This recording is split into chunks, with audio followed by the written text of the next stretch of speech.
Jim Henson once said, "Watch out for each other. Love everyone and forgive everyone, including yourself. Forgive your anger, forgive your guilt, your shame, your sadness. Embrace and open up your love, your joy, your truth, and most especially, your heart." This is the Producers Lounge podcast. Welcome back for Season 2, Episode 4, hosted and produced by GreaterAndGrander.com.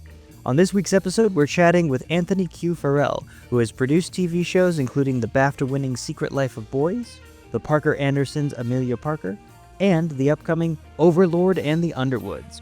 Having begun his writing career writing for The Office under executive producer Greg Daniels, he quickly exploded onto the TV writing scene with deals for Nickelodeon and Disney, before moving back to become a successful showrunner in Canada. Also, just a quick note, Anthony and I had some internet connectivity issues during the interview. I tried to edit around it, but if you hear any odd audio modulation during the process, that's why. Here now is my conversation with Anthony Q Farrell. How thick is the snow up there in Toronto? We got a few inches over the last couple days. When did it start? I guess it started a night or two ago. But it's been like really mild. I think one of the days last week was so funny because someone mentioned that it was warmer in Toronto than it was in LA a couple days ago. And wow. So, every once in a while we'll have a kind of like a mild summer, but with all the climate change talk that's going on now, it feels even more present because, everything feels, at least here in Toronto, everything feels like the seasons are shifting by like a month or two. It just kind of, everything feels like it's sliding back a little bit.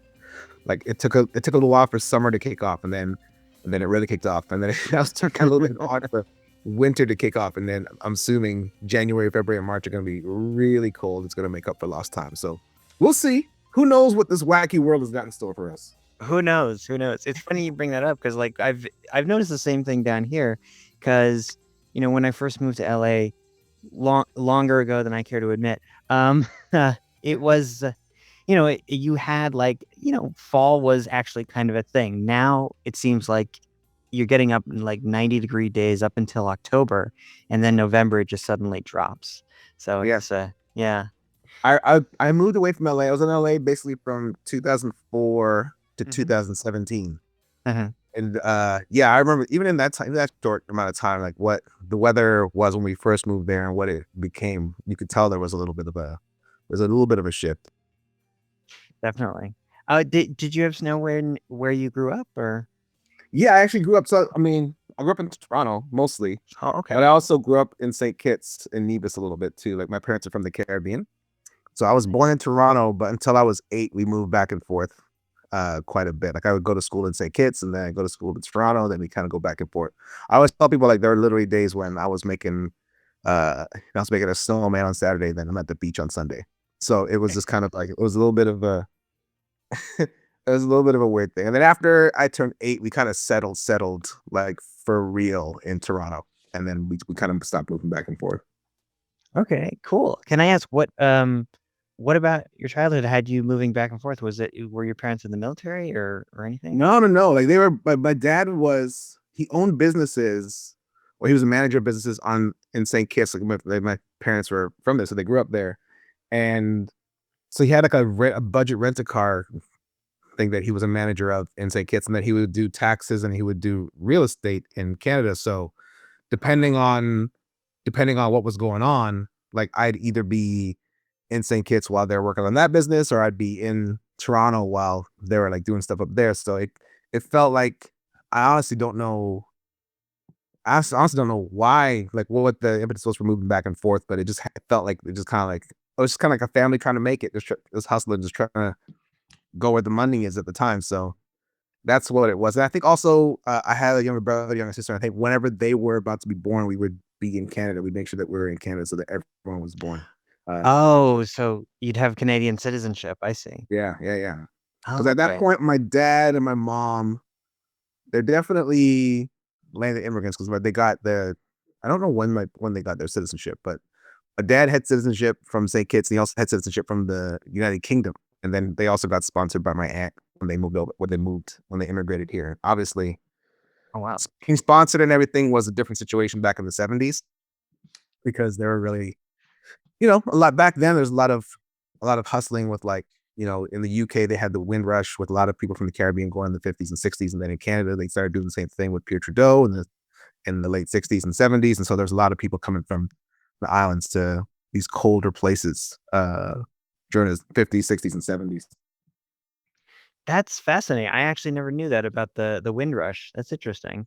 Yeah, yeah. It's like, the West Indies rush. It was a big thing. And then it was like a lot of like, there are a lot of, and you see like with Steve McQueen, like he had that show Small Acts Oh yeah. on Amazon. That's kind of like, that's one of those shows that kind of talks about like what that influx of people from the West Indies, from the Caribbean, meant to not only the people who moved there, but to the people who've already been there, right? Like it's just kind of like uh whenever you have a change in the community like that, there's gonna be pain. There's gonna be growing pains, right? So it definitely led to a lot of growing pains, but obviously there's a lot of people who are still in the UK who've raised their families there, and same thing in Canada. A lot of people here who are from the Caribbean. There's a big island community here, like one of the biggest Caribbean festivals in the world called Carabana is done here in Toronto. So there's a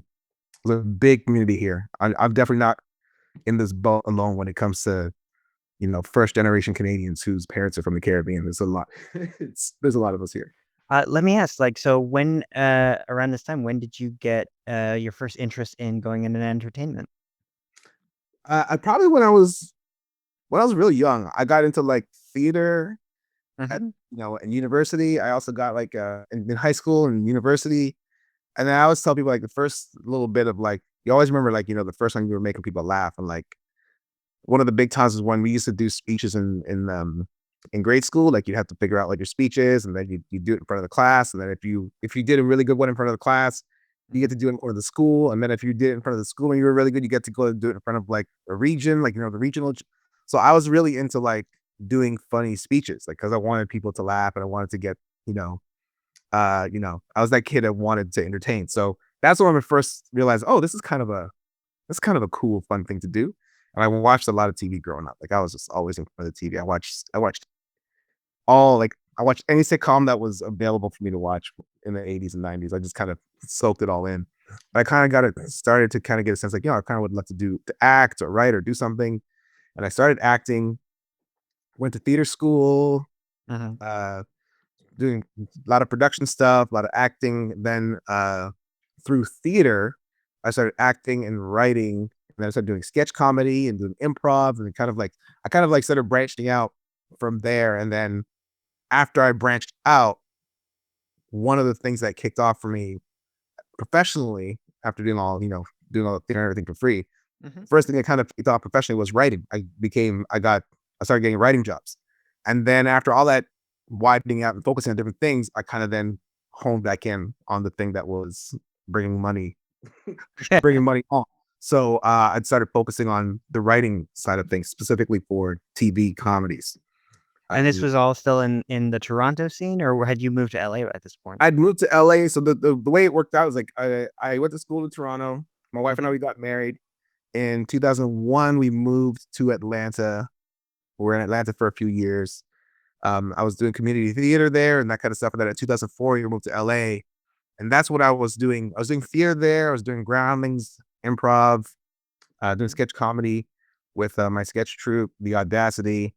And then one of my friends was like, who saw one of the plays that I had written and directed, he said, "You should write for TV." And I was like, "Well, how does that happen?" And then he was the one that introduced me to his lit manager, Mhm. Cherie Guitar. And Cherie runs like a comedy workshop on Mhm. Saturdays where writers come in, bring their scripts. We'd have them cold read by actors, and the actors would leave, and then all the writers that were there, we would become a writing room for each other. Oh, wow. And Cherie would kind of run that. And so based on how you do in that room, she might pick you up as a client, which she did for me. And she's actually still my manager today. This has been the last 16 years she's been repping me. So then she's fantastic. She used to be a writer herself. She was a writer. She wrote on Roseanne and Harry and the Hendersons. And so when I get notes from Cherie, it's from a place or another writer is giving you notes, right? It's not just from a rep who's never done the job. She's done the job. Um, so that's kind of what led to me meeting showrunners and uh, doing different programs, different diversity programs. You know, the Fox diversity program I got into an NBC showcase, which led to uh, my scripts getting to Greg Daniels, and then that's what led me my first real WGA writing job, So working on The Office. So I'm curious, like if we could take a step back, because I know in these interviews, the timeline is very important because a lot of people, myself included, they hear like, oh, I moved to LA and then I got into this writers group and then and then 2 weeks later I was in the WGA. So Yeah, like how yeah. so how long did that process take from moving to LA all the way to eventually getting to WGA and member of the office staff?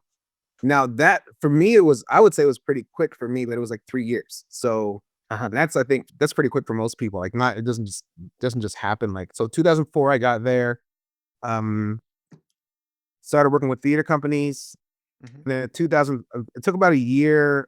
We did like a lot of shows, a lot of plays. I was writing and directing for this theater company, the Met Theater, um, auditioning for little things here and there, being in like short films and indie movies and that kind of thing. And then in 2000, I think the summer of 2005, no, I think it was the fall of 2005, I had written and directed a play.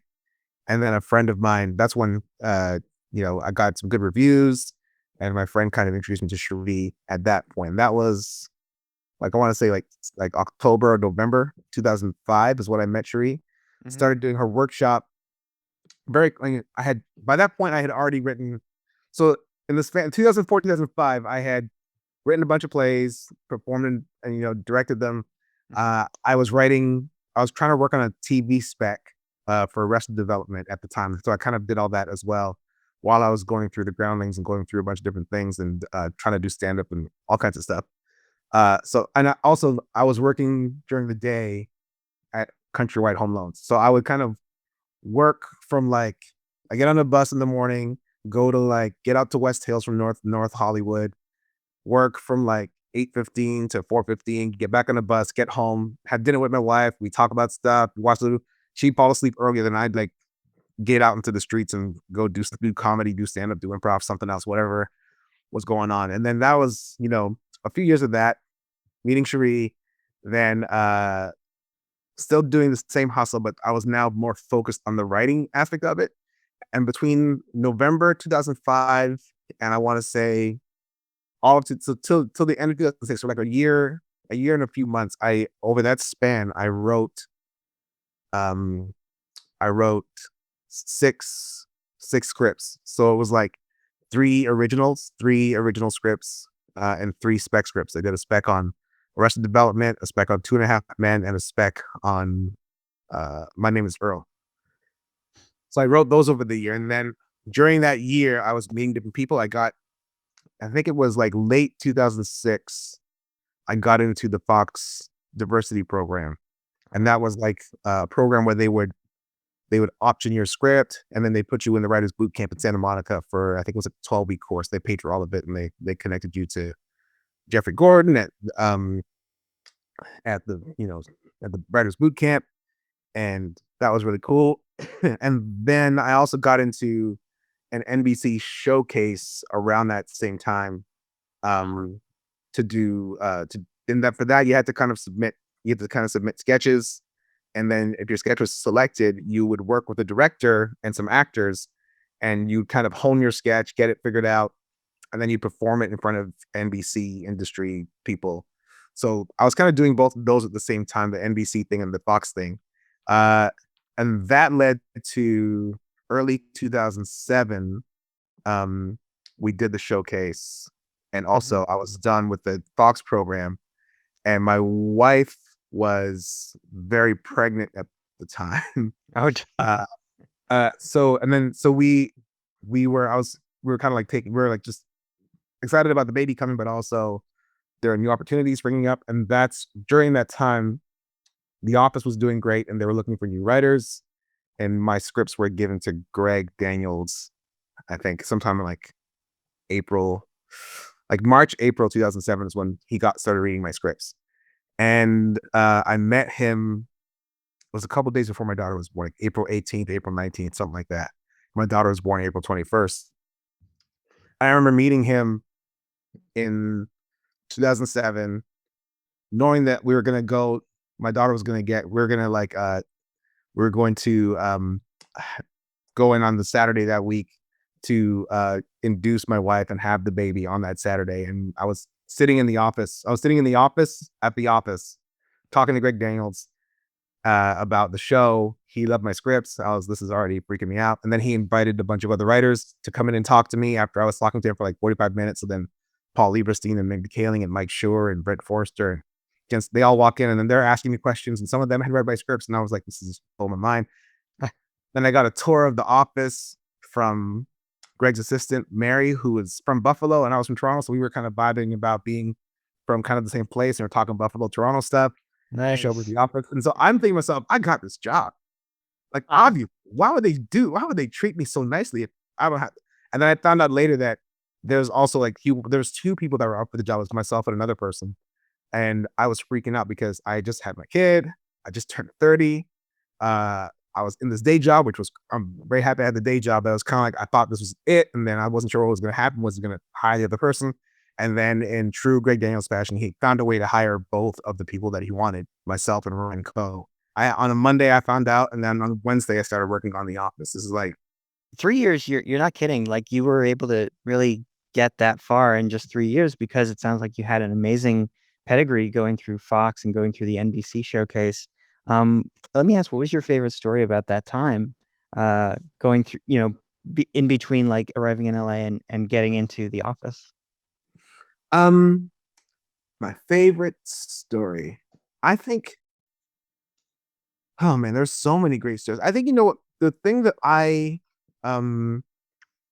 the thing that I really connected, like I really think about when I think about those times in between when I moved to LA and when I started writing on The Office was the stuff I was doing at the Met Theater. Like I started a sketch troupe called The Audacity, Mm-hmm. and we really had free reign of that theater thanks to the late Paul Koslow and Flint Escara, who were at the Met Theater out there in Santa Monica and Santa Monica and Western, somewhere in there, Santa Monica and Western.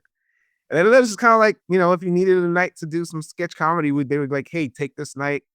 It's a black box. There's not a ton of seats, but with something up, like just kind of go for it. And the creative freedom to be able to do those kinds of things. That's kind of one of the things that kind of honed me as an artist, right? Like, especially in LA, like having someone trust you and like they literally would give me the keys to the theater to do stuff. And so it was kind of like one of those things where it was like that having trust like that and having a place to call home as an artist, it's not a little thing, like they actually, and it wasn't just me, they opened the doors to a lot of people to give them some place to create. And I think those are the times I kind of think about and kind of go, I got to write original things, put them up, see how they sounded, have an audience kind of react. Like those are the kinds of things you don't like that are invaluable as an artist trying to find their voice, right? So I think about that that specific theater and those times really turned me into a producer, turned me into a director, turned me into someone who was like thinking about all the things that were not just about writing, not just about the creative side of things, but also the monetary side of things as well. So And then when you got into The Office, it sounds like you were given those opportunities again. I heard that one of the big I don't know if you call it a big break, but a big thing that helped you at The Office was the writer's strike at the time, and you were able to kind of launch like um, improvised content for The Office for web and for the show as well.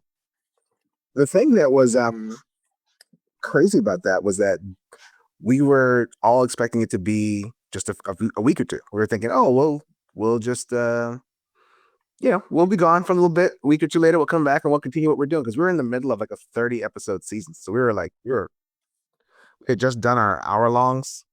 We had just done our hour long episodes. We had done a few more episodes. We were gearing up to do some really cool stuff. And then, the strike stuff happened and we were obviously, we were all for taking care of business, and we just didn't think it was going to take 100 days. So we went on strike, and then they just kind of piled up one after the next, and then it just took a much longer than we expected. And so, things like Strike TV popped up. People were making their own content, we're holding on to their own IP. We're doing all kinds of stuff like that. And of course, one of the things we wanted to do when we came back was we wanted to figure out ways to keep other writers busy. And when we came back from the strike, we decided we are going to do, some web series. I think Greg and those guys put together some ideas for web series, and that was, web content was becoming more and more a thing. And so we did Kevin's Loans. It was great to do, even because it was a nice way to kind of like have some written by content by yourself, even though I'd been, a part of the process for all of season 4. It was nice to have your name on the script. After all that, and then, got us ready for having our names on scripts on the big show. So yeah, it was, the strike was interesting. It was because it was interesting for a couple of things. I mean, obviously we wanted to fight for what our union wanted. This is my first union, so I didn't even know what all that was really about, but it was kind of cool to be a part of that, fighting for rights and all those things. And then also just being around the writers for The Office, it meant that I got to meet a lot of other people that they knew while we were on strike. So I kind of got, there was a lot of networking that was happening during then. And it was really just kind of cool to just meet people that had written on the shows that I loved growing up and at the moment. And it was kind of really cool to be in that cohort. Right. So, and then of course, when we came back, Greg wanted to find a way to kind of catch up with things and get writers writing. So we did the Office webisodes. We started kind of doing those, and we did the Kevin's Loan episode that, I got to write with Ryan Coe, and Brian Forster directed. And it was kind of like a nice little setup for us, because then after that, we did that the summer before season 5. And then we got to write our own episodes during season 5 as well. So it was, there was a lot of stuff going on that was just kind of like, it was great to be a part of, but it was just eye-opening on so many levels being in the system at that point. That's awesome to hear. And it's great that it sounds like Greg Daniels was really supportive as a head writer and showrunner, of the people in his staff. I've heard a lot of interesting stories about other showrunners, not Greg Daniels, who were like, no, you can't take meetings and you can't step outside the box and things like that. But it's great that he did that. So Yeah, it's funny if you talk to people who worked with Greg, like the showrunners that came up under Greg, a lot of us are really more compassionate and more open with the writers who are, lower on the ladder, in our staffs. And I think that's comes from directly from him, where he's just kind of like, if you're a writer, you've been hired to do that, he's going to let you be a part of the system. And he's not really worried about where the best idea comes from. He doesn't have an ego like that. He's just trying to make the best show possible. And where if the idea comes from a writing assistant or someone else, like it doesn't matter to him. He's just happy to find great stuff to put on TV. So I think as more and more people learn the way of Greg Daniels, writing rooms will become a happier and more I don't know, a more healthy place. Because I think that's one of the things that I love hearing from my writers, that they feel like my rooms are healthy places. Like, we obviously have fun. We have there are difficulties in putting stories together and all the normal things that happen in writer's room, but we don't. It's not. You're not doing it in a toxic environment. Like this job is hard enough already without adding stress to it, unnecessary stress to it, right? And I think that's one of the things that a lot of us appreciated about, working with Greg. that is fantastic to hear. And then you were with The Office until about 2009. And then you started to move into shows like In Gale We Trust and Little Mosque on the Prairie. And it looks like, I didn't look at every single one of these shows, but it looks like there are a lot of children's entertainment shows. And I'm wondering what made you want to make that jump. It was an interesting story. Like right after I left The Office, I started getting queries from people. Greg and Paul Lieberstein and Jen Salata were really good about reaching out to people that they knew and say, hey, Anthony's a good writer. You should talk to him. And so I got a lot of meetings and eventually started developing a series for CBS Studios. And then also what was interesting was um, Disney reached out. Disney XD specifically. They had read one of my scripts about a pimp that's definitely not written for kids. And they wanted to talk. And I got to the meeting and I was like, my manager said you read my pimp script. And they're like, yeah, we loved it. I'm like, so why am I here? So, but what they said, and it was Phil Bremen and it was John Radler. They're like, listen, here at Disney, we understand that not everyone's gonna write kid scripts as their spec script. But what we're looking for when we read a spec script, we're looking for strong characters, we're looking for great stories, people who know how to, find obstacles and really use them. And that's what this script had. And I was like, oh, okay, that makes sense. So you're talking about transferable skills. I get that. So I pretty quickly started developing for Disney XD. I had a series idea that I had actually kind of put together for I was thinking initially for MTV, and then I kind of aged it down a little bit. And they liked it. They were like, "Oh, this actually works really well." So I was like, "Oh, cool." So then that's how that started, where I was started writing for kids or for family, and I kind of was just realizing, "Oh, you know what? This is actually kind of fun, and it's like it's comedy, and it kind of harkens back to the shows that I watched when I was coming up." So I enjoyed it, and then the next thing I started working on was in the kids space was I started working for Nickelodeon on a few things. And that kind of led me to a place where they were hiring on a show called The Thundermans.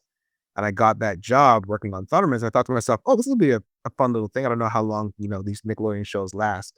But at least, I'll get to do some for at least, we got like a 13 episode order. I was like, cool, I get to do some multicam. It was my first multicam like show in production.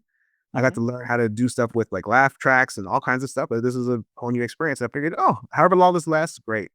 We went 100 episodes. So I was like, all right, well, this is a pretty cool thing. And then once you're in it, you realize, oh, residual checks as a WGA member from kids shows, especially ones on Nickelodeon and Disney, they're great because they're always replaying their shows because the audience refreshes every 3 or 4 years, right? Like there's every year there's a whole new crop of 6-year-olds that are looking for a TV show to watch.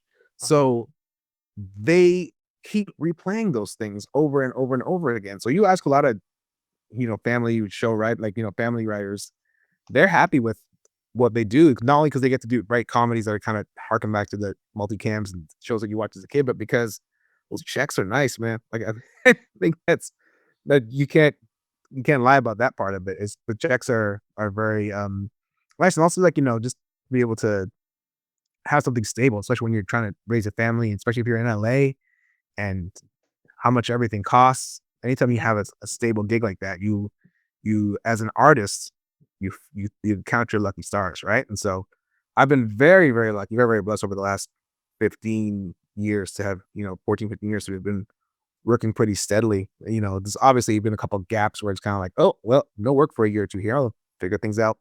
But especially over the last since 2013, really, I've been kind of every year I've been busy. So I've been very, very lucky. It sounds like it. It sounds like you're very grateful for the process that you landed where you are today. Absolutely. And then we come to The Secret Life of Boys, and that is the first show that you got executive producer credit on. How did that come about? Did you pitch that show or? Yeah. So actually in 2013, right when I started working on Thundermans, at the same time I was kind of doing some rewriting on an animated series for Zodiac Kids. And they were based in the UK, and they had one of the execs there really likes my episodes of The Office, and they reached out to my manager and were like, "Hey, would you rewrite animated show?" And I was like, "Yeah, this sounds like a cool thing. I like meeting people. You never know where this will go." And so while we were working on that, I pitched them. They're like, they like the experience of working with me, and I pitched them another show that I had that I was trying to pitch to Nickelodeon, but they were like, "We already have something with Cousins," and we weren't sure. They weren't really like sparking to it, and I was like, well, I got this show. I have a pitch deck for this show if you want to take a look at it. And they loved it. And they said, you know what? BBC might really be into this. And so this is like this 2013, actually.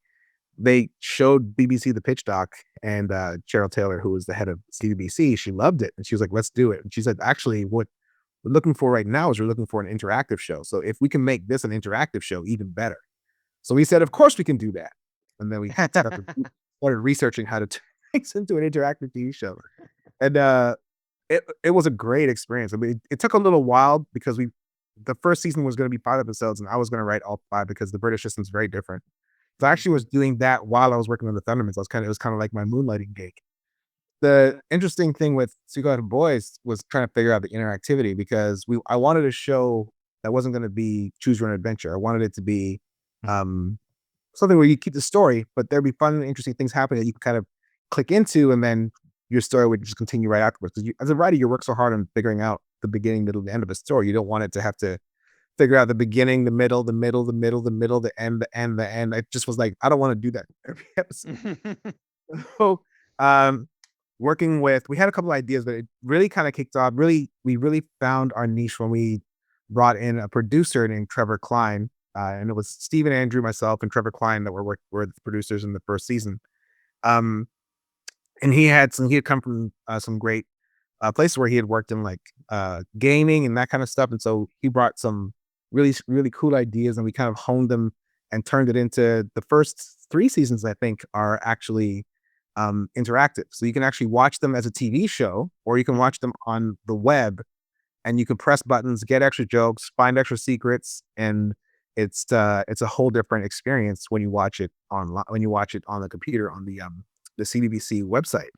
So that was really cool to crack and to figure out. And I do think we're maybe 20 years ahead of ourselves. So I do think in about 10 years, someone's gonna go, "Well, what happened to this thing?" And then people are gonna be all over it again.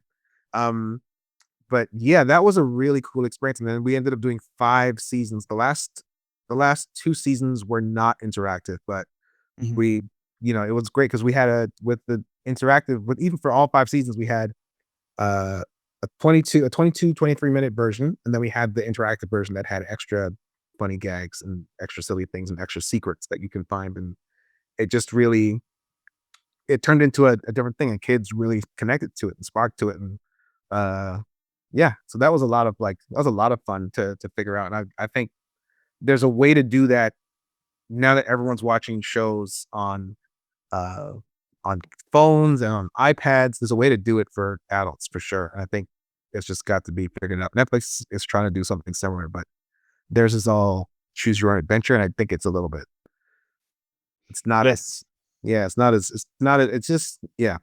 I just think it's as sophisticated as it can be yet. Yeah, and if I recall correctly, that the Netflix one, I forget what it was called, Bender Spink or something, but it was very laggy and not a great experience. It was an episode of Black Mirror, and it was just not. Yeah. Yeah. But it sounds like the work you did and the research you did and the format you chose really paid off because you did win a BAFTA for that show. Yeah, yeah, we did. We won a BAFTA. We got nominated for a lot of awards throughout the years. It was a great experience, great show. A lot of people, fantastic people worked on the show. The cast is great, the directors are great, crews great. My writers were excellent. It was yeah, I can't say enough about that experience. That is great. And I'd like to also ask you about the process at this point because it's funny you mentioned Disney XD earlier because I actually did. It's funny, I went into for a pitch for Disney XD for a show idea I had, but it was just to like a handful of creative execs, and then it didn't really go anywhere. And I'm wondering, obviously, you pitch to various networks, but at what point, like, who makes the final decision? What is that process like of pitching to a network? How many levels are there, and who actually is responsible for making the decision, like, "Okay, we're gonna go forward with this"? I assume Bob Iger and Sumner Redstone are not those people because that's a bit high up, but No, it was, oh man, was it Rob?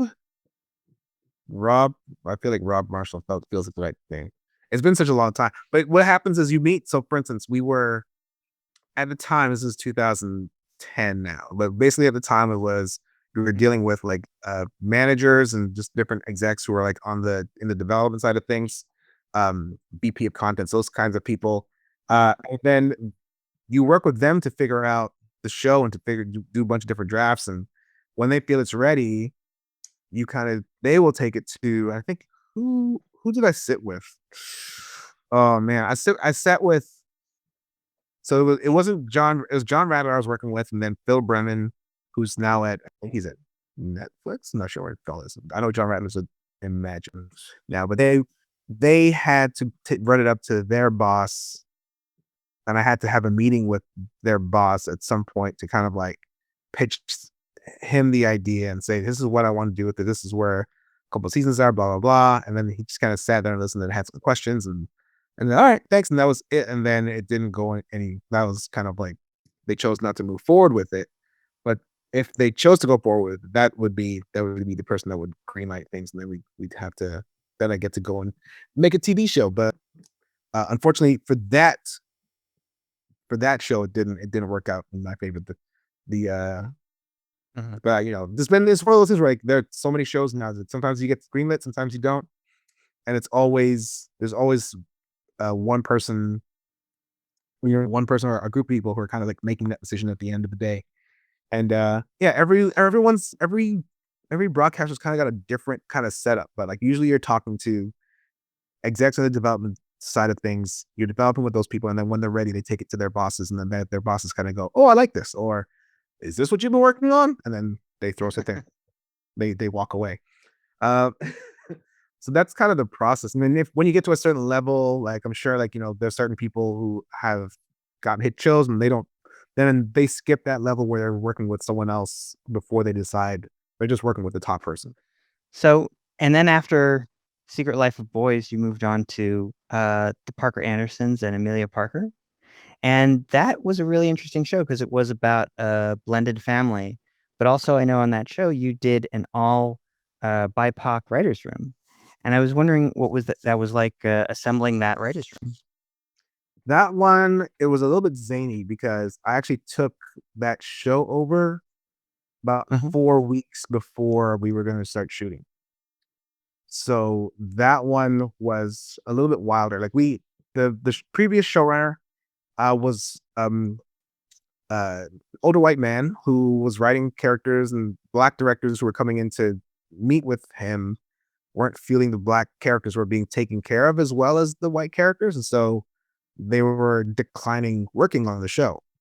And when that's happening over and over again, the producers realized that they had a problem, and they needed to sort of solve it. So they reached out to me, and then long of the short of it is I ended up taking over the show a few weeks before they were supposed to start shooting. And part of the thing was I didn't want to have to explain why we were changing things. I wanted to just kind of go because we had no time left. And all the scripts that I had read needed very big rewrites. So I got together some writers that I knew and some writers that I didn't know, but I had knew of. And so we put together, there were myself, Jay Vadia, Amanda Joy, who I had both of those two I had worked with on Overlord and the Underwoods already. They were on the staff for that. And then I brought in Ian Stamen, who is Canadian British writer. And then I brought in Mary Peters, who's actually working on the show with the other showrunner, but she just wasn't being listened to as much as she should have been. And then Sadia Durrani was our script coordinator. And so we came together, we kind of read all the scripts. I said, hey, we're going to have to rewrite all these scripts, like pretty much from page one. And I had a process put together where we were basically like re-breaks. We weren't even outlining stories at this point. We were basically re-breaking it, sending the broadcasters a one-page kind of like battle plan explaining how we were going to change things.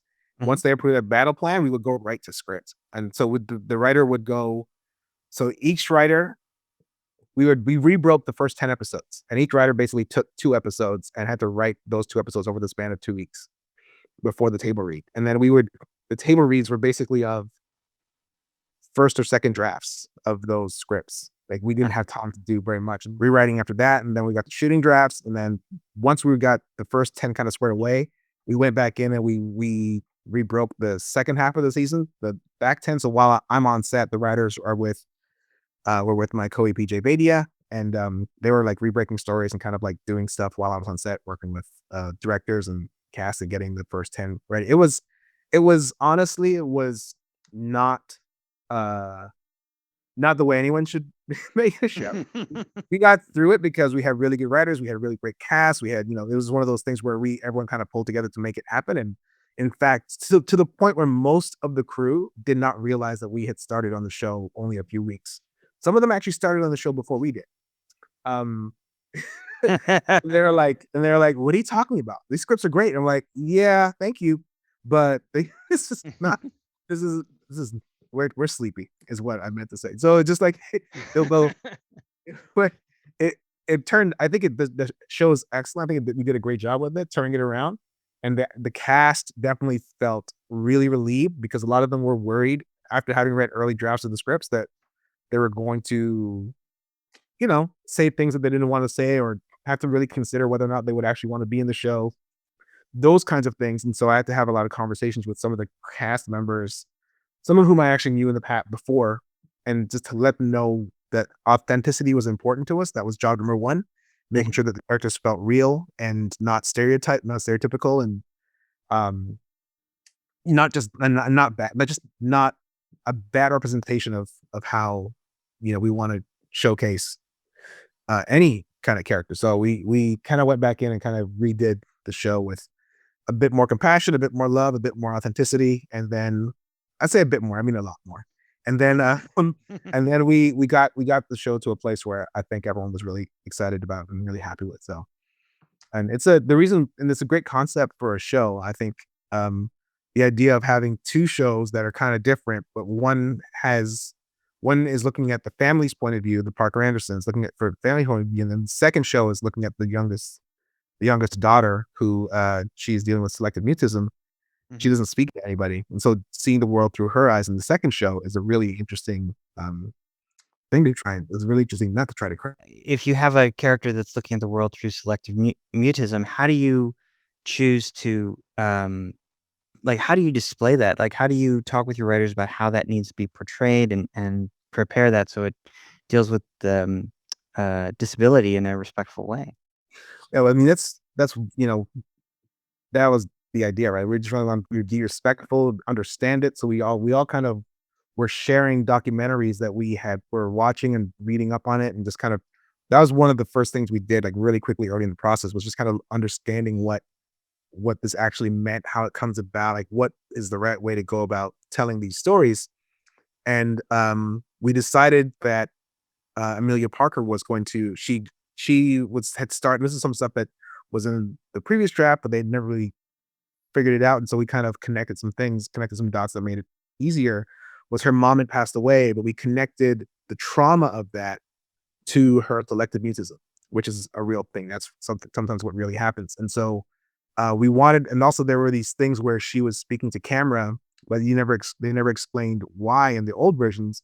So we changed it so that she's speaking it to camera, but she's talking to her mom who passed away a few years ago, and so she's making these messages for her mom as a way to kind of like connect to her mom. And so she talks to her camera to herself, but she never speaks to anyone else. So that's how we kind of use uh the little, the talking to the camera thing to help us get into Amelia Parker's head and find out what she was dealing with and what she was doing, and just having a way for using that great actress Millie Davis to use her great voice to bring more depth to the character. So we did a lot of fast, a lot of quick work, and then obviously if we had more time, I think it would have been even richer and even deeper. But we got to a really great place with it. I think for me, like I've I do feel like for me, I've been kind of working towards it slowly for years. Like even like I've always taken on leadership roles, like Mhm. from very early, like even like high school, like just being student council president and being a supervisor at amusement parks and those kinds of things. And Mhm. so the leadership part of it, I felt like I'd always been connected to it, always been working towards. And in terms of like learning the job, I'd always been, especially since theater school, I've always been like I've been acting, I've been producing, I've been doing lights, I've been doing building sets. So I've learned a lot of different things as I went. I think for me, weirdly enough, the hardest thing has been like having people see me as a boss. Mhm. Um, because a lot of times there's not a lot of, back when I started, there weren't a lot of black showrunners. There weren't a lot of, and I was in my mid late 30s. And so there weren't a lot of black showrunners who were like that young who were showrunners. And especially with the Secret Life of Boys being in the UK, there weren't a lot of showrunners in general in the UK. So, Mhm. uh, there's a few little hurdles where you kind of have to kind of explain to people, no, that my job is as I think of myself as the creative CEO. And it's kind of, back in the day, I didn't understand how to put that in words. And it's only been like through 6 or 7 years and show running, like, I don't know, like over 100 episodes of TV or whatever it is now, like knowing how to explain those things to other writers who are moving into that position, to just kind of give them a sense of like what their new role is going to be like. So for me, that's kind of like was kind of like the hardest part. Just kind of like getting people to see to see me as a showrunner, and then also then from there, um, trusting in myself as a creative source of material for everyone who's working on the show. Like I just had to get to a place where I was, because I'm Canadian, right? So I'm very nice and very sweet. So a lot of times I'm just kind of, I don't want to ask for things. I feel like I'm putting a burden on people. And early in the process, I wouldn't ask for things because I was like, oh well, who am I to ask for that? They know what they're doing, and then I get to the cut or I get to the edit room, and I'm like, I should have asked for it. And so now I'm in a place where I'm like, if I see something I want, if it's going to take a few extra minutes, I make sure I get it, because as it's that stuff's going to come back on me. It's not going to come back on anyone else when it's time to bring it out to the world, right? So, well, there's a lot of little things you kind of struggle with as you go. And like any new job, you make mistakes, you learn from them, and then you get better every day. So, yeah, those are kind of some of the few things I'm sure I struggle with over the years. But this is, like I say to people, no one show is going to be perfect. No one showrunner is going to be perfect. There are going to be mistakes along the way. It's just going to be how you deal with those mistakes and how you move forward from them is what's going to set you apart. And to that end, you actually founded the Showrunners Boot Camp up in Canada for BIPOC writers. Can I ask how did that come about, and what kind of curriculum do you focus on as part of that? Yeah. So, um, something I've been thinking about for a long time. So when I moved back to Canada in 2017, there weren't a lot of upper level BIPOC writers in the comedy side of things. And Mhm. I wanted to change that as soon as I could, with however I could, just by hiring writers and building them up and lifting them up to places. And after the George Floyd stuff started happening, there was there was more opportunities for BIPOC writers to run their own shows.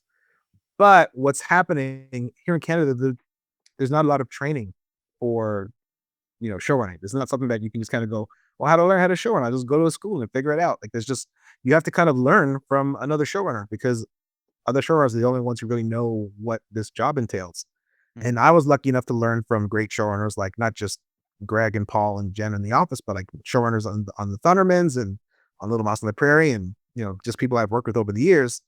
But in Canada, a lot of times writers are not around on set. They're not around in post production, so they don't get to see that side of things, and that's a big part of it when you're a showrunner. Mhm. So while I was in the room on Overlord, I reached out to the WGC and said, if there are any BIPOC writers, mid level, lower level, who want to kind of come in and audit our writers' room, I'm going to open it up one of the days so they can see it. And then I started realizing some of them were asking questions about my job as a showrunner, and I was like, oh, you know what? This is something that people here in Canada aren't getting experience on. So then I kind of had like a little 2-hour session where I just kind of talked about the basics of it.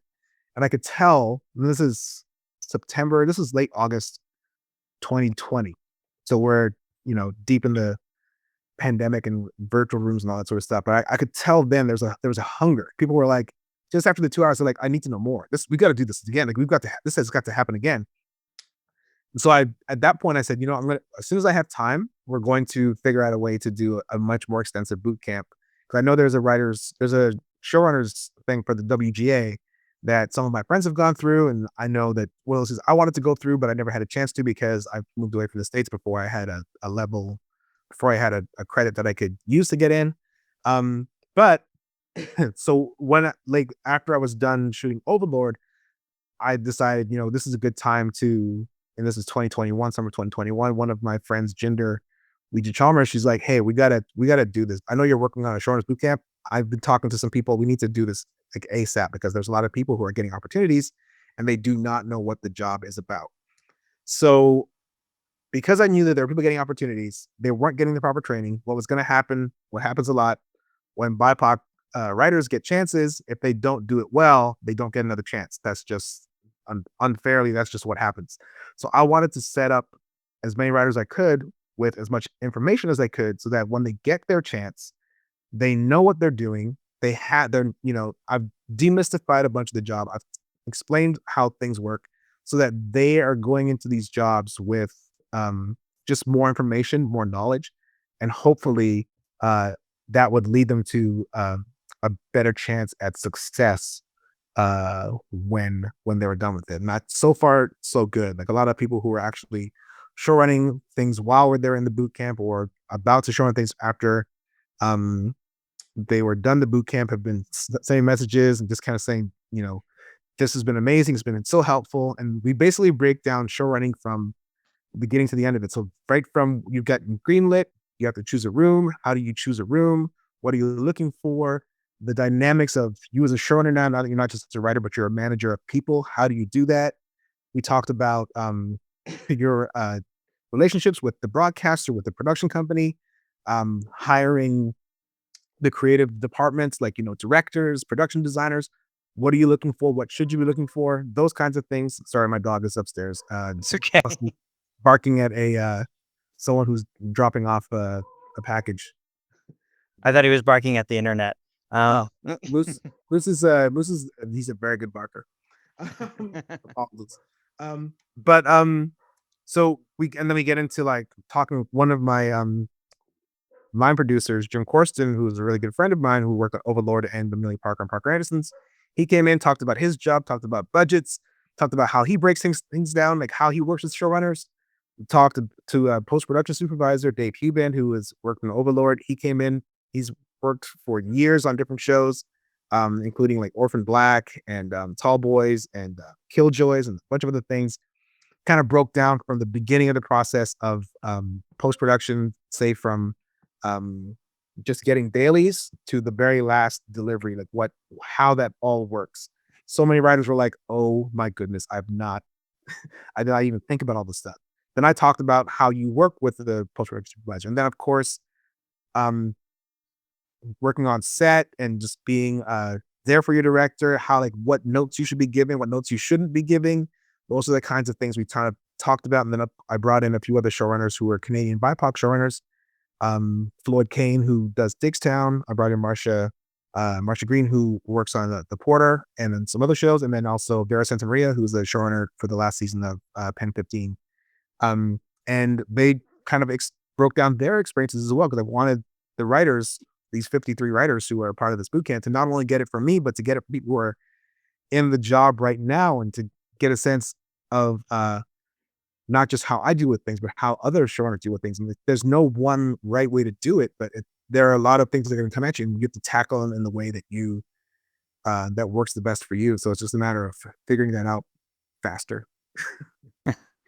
It sounds like also a lot of in running the Writers Boot Camp, a lot of your experience in like putting up plays in theaters back in LA has also fed into this. Would that be accurate?